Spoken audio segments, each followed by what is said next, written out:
Sa isang maaliwalas na umaga sa napakagandang syudad ng Harbor City sa mundo ng Lith, na kilala sa kasaganaan at kagandahan, sa mismong daungan ng barko, maririnig ang mga huni ng mga ibong nagliliparan. Sa gitna ng tanawin, tumambad ang isang batang lalaki na punong-puno ng galak, tumatalon sa tuwa, habang sumisigaw. Sa wakas, nakarating din ako. Siya si Raymond. Pagkababa pa lamang ng barko, agad siyang sinalubong ng isang babaeng nakasuot ng bunny costume, sabay alok nito ng potion na may kasamang pahiwatig ng extra service. Bago pa man siya makasagot, sumingit ang isang lalaking tila galit sa mundo, punit ang damit, may dalang timba ng isda, at nag-aalok ng paninda habang pasiga na nakikipag-agawan ng customer. Napalinga-linga si Raymond. Sa bawat kanto, may nag-aalok ng kung ano-anong serbisyo at produkto. Maingay, magulo, pero puno ng buhay. Kitang-kita sa kanyang mga mata ang pagkamangha, tila kumikinang ito sa sobrang saya at pagkabighani sa bagong mundo.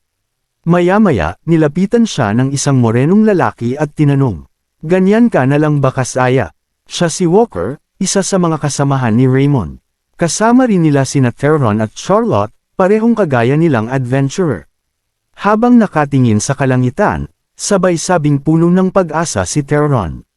Ito na ang simula ng ating pagiging adventurer. Sa ibang bahagi ng mundo, makikita ang libu-libong adventurer na sama-samang naghahanda. Ang ilan ay armado ng mga espada, iba naman ay may hawak na mahiwagang kagamitan. Ang lahat ay nakatuon ng atensyon sa iisang bagay, ang napakaliwanag na portal sa gitna ng kagubatan. Ang portal na ito ang daan patungo sa isang bagong dimensyon, isang misteryosong lugar na pinamumugaran ng mga dambuhala, nakakatakot, at masasamang nilalang. Marami na ang nagbuwis ng buhay sa loob ng tinatawag na gate, ngunit kapalit ng panganib ay mga kayamanang di mabilang at mga kagamitang may kapangyarihang lagpas pa sa imahinasyon. Kaya't kahit pa mapanganib, patuloy itong pinapasok ng mga nangangarap na yumaman, sumikat, at maging alamat. Balik tayo sa grupo ni Raymond. Sa gitna ng seryosong pag-uusap, tumingin si Walker sa kanila at marahang nagsalita. "Kailangan natin ng pain." Napakunot-noo si Raymond. Hindi niya agad maunawaan ang ibig sabihin. Ipinaliwanag ni Walker na hindi sila makakagawa ng maayos na plano kung wala silang impormasyon tungkol sa loob ng gate.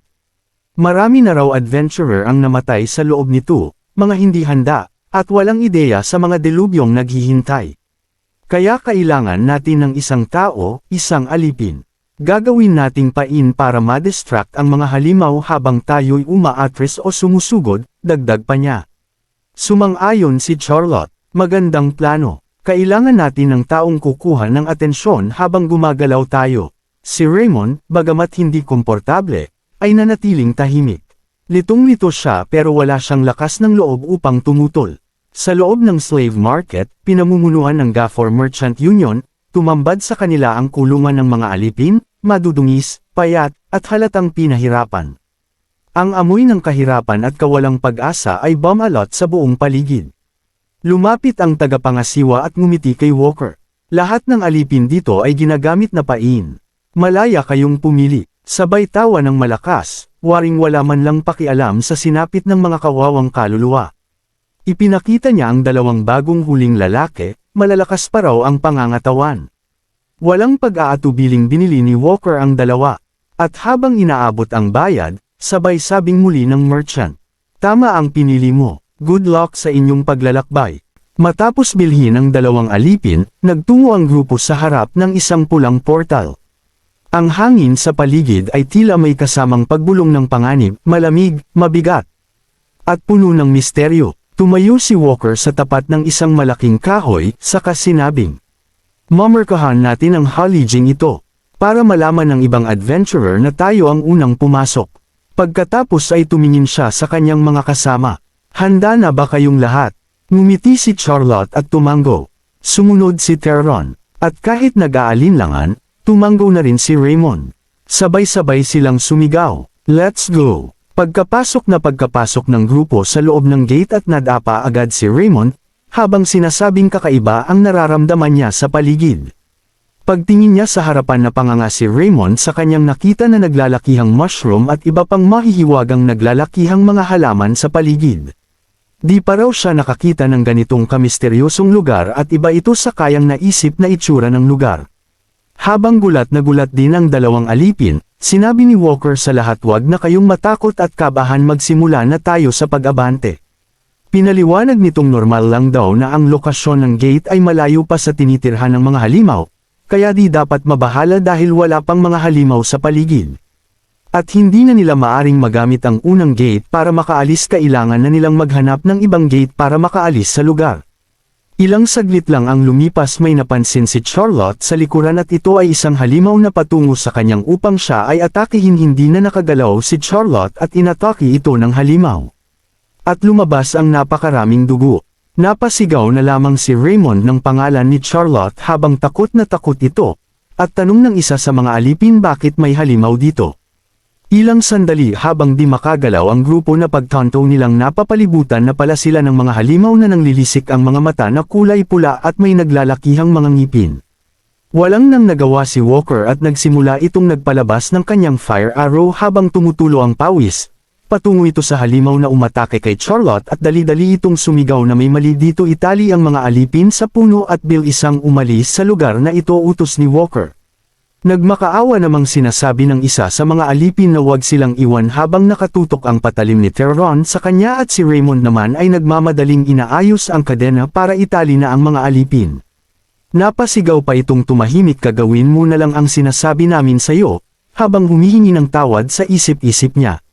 Matapos matali ang dalawa ay dali-daling tumakbo ang tatlo habang karga-karga ni Walker ang katawan ni Charlotte. Makikita namang pasulong ang napakaraming halimaw sa dalawang alipin habang ang grupo ay mabilis na tumatakbo. Napasigaw sa sobrang sakit ang isa sa mga alipin habang ito ay inaatake ng halimaw hanggang ito ay mamatay, at ang isa pang alipin akma na sanang atakehin ng iba pang mga halimaw. Lumipat tayo sa kabilang dako habang nakakalayo na ang grupo nila Raymond. Hingal na sinasabi ni Walker, bigo ang misyong ito. Ang pag-clear dito ay di na mahalaga, ang mahalaga ngayon ay kung paano sila makakaalis sa lugar na ito. Inutos nito na kailangan nilang bilisan mahanap ang gate papalabas. Si Raymond naman ang di makagalaw sa sobrang takot at parang walang naririnig sa paligid. Sinigawan at pinakalma ito ni Tyrone, sabay tayong lalabas sa lugar na ito. Sinabi nitong, nabigo man tayo ngayon pero maaari pa tayong maghanda ulit, kaya dapat mag-focus muna kung anong nasa kasalukuyang sitwasyon. At kumpiyansa nitong sinabi na makakaalis tayo sa lugar na ito. Subalit di niya alam may halimaw sa kanyang likuran na mabilis umatake sa kanya at nagkadurog-durog ang katawan ni Tyrone sa atakeng ginawa ng halimaw. Tumilapon din si Raymond sa lakas ng impact ng atake. Napasigaw na lamang si Walker habang umiiyak sa pangalan ni Tyrone habang si Raymond ay di pa nakaka-recover sa nasaksihan at di pa nakakatayo, nanginginig at yutol-yutol itong magsalita. Si Walker naman ay galit na naghanda ng atake patungo sa halimaw habang pinagmumura ito sa galit, subalit mabilis itong na-counter ng halimaw at naunahan pa itong umatake gamit ang mahaba't malaking dila ng halimaw. Punang sikal ito sa leeg ni Walker at wala nang ang nagawa, buong-buo itong kinain ng halimaw. Makikita natin si Raymond na halos lumuwa ang mata at maluha-luha ito sa nakita. Nagsisigaw itong humihingi ng tulong habang gumagapang sa sobrang takot nitong mamatay. Sinunggaban ng halimaw ang paa ni Raymond, napasigaw ito sa sobrang sakit, dagwang gumagapang si Raymond at umiiyak. Nakita niyang nasa harapan niya sa taas ng puno ang isa sa mga alipin na nanonood sa nangyayari at inutusan itong tulungan siya. Sinasabi nitong ang lahat ng kasama niya na namatay na at silang dalawa na lang ang natitira. Nanginginig nitong sabi, nagmamakaawa itong tulungan at humihingi ng tawad sa nangyari kanina. Saad pa nitong di umano makakaalis ang alipin dito ng mag-isa, mas maigi daw ang mas marami, kaya nagmamakaawa nitong sinabi na tulungan na niya ito. Tiningnan lang siya nito ng walang emosyon. Nagsisisigaw si Raymond na tulungan siya nito at wag manood lang, sabay sabing, anak ka ng mother mo. Napangisi lang ang lalaki at tumalon pababa ng puno, sabay sabing, parang sobrang huli nako, at makikita nating nasa bibig ng halimaw na ang kalahati ng katawan ni Raymond. Napamura na lang si Raymond at sinasabi sa lalaki kung tingin niya ba makakaalis ka dito habang tumutulo ang luha at kunti na lang malalamon na buong katawan nito ng halimaw. At tuluyan nang nilamon si Raymond ng halimaw. Pagkatapos kainin si Raymond, tumingin ang halimaw sa lalaki, pinapakita dito na gusto siyang isunod nito. At ang lalaki naman ay kalmado lang na nakatayo sa harapan ng halimaw at nakahandang hawak ang kanyang sandata para lumaban. Ilang segundo ay nakahanda ng umatake ang halimaw at mabilis itong umatake sa lalaki. Sinasabi ng lalaki na hindi ako mamamatay. At ginamitan niya ito ng napakalakas na spear technique na siyang bomb-utis sa katawan ng halimaw. At sinasabing ang lugar kung saan ako mamamatay ay hindi sa lugar na ta. At ang lalaking ito ay ang ating bida, siya ay si L. Palm. Sa pagpapatuloy ng ating kwento, sa lugar na puno ng kadiliman, kaguluhan at parang wala ng pag-asa at maraming damanak na dugo, makikita natin ang grupo ng mga adventurer na nakatayo sa ibabaw ng pangpang. Nakahanda sa paparating na nagliliparan, naglalakihan, at galit na mga halimaw papasugod sa grupo ng mga adventurer na pinamumunuan ng ating bidang si Palm. Makikita natin ang hari ng mga dragon na may 3 ulo, siya ay si Gornthale. At nagsalita ang isang babae, sa tingin ko, bumagsak na ang centaur. Wala na tayong ibang maasahan ngayon. Ang mga Signals Knights, ang mga Resistance, ang mga Cross Hunters, lahat ng adventurers, at ang 6 na bayani na itinuring ng mga tao bilang sinag ng pag-asa. Lahat sila ay patay na. Ikaw na lang ang natitira. Saad niya, naghanda ang lahat at sumigaw, "Let's go!" Ito na ang huling naging pakikipaglaban. At makikita nating papasugod na ang isang napakalaking dragon at ang natitirang adventurers ay nagpapalabas na rin ng kanilang mga sandata at mga atake. Nagresulta ng kasiraan ng paglalaban sa buong kapaligiran, habang nasusunog ang mga kagubatan. Kasabay nito ang alanguy-nguy ng digmaan. Makikita natin si Palm na nakaluhod at duguan habang ang kanyang mga kasamahan ay nakahandusay na at wala ng buhay. Si Palm ay nakaharap sa isang ulo ng hari ng mga dragon, napatanong siya sa sarili kung ito na ba ang kanyang katapusan. At makikitang natin sa himpapawid ang hari ng mga dragon na lumilipad at 2 ulo na lang ang natitira. Subalit ang naputol na ulo ay dahan-dahan na bubuo ulit. Umungol ang hari ng mga dragon at susugod na kay Palm habang ang ating bida ay tila tanggap na ang kapalaran niya habang nakapikit, at nagbitaw ng katagang.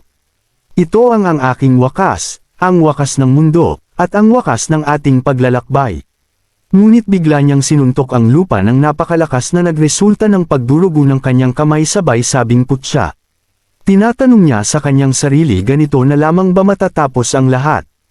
Binabalik sa alaala ang sakripisyo sa kanyang mga kasamahang sila Philip, Jaden, at ang napakagandang si Alexis. Napasigaw siya sa sobrang galit at di matanggap ang mga nangyari. Pinilit tumayo ni Palm kahit nahihirapan, tiningnan ng masang tingin ng kaaway habang sinasabi ang panagulan nito. Hayop ka, Gornthale, di maaaring ganito magwakas ang lahat, at nagpalabas ang ating bida na huling atake.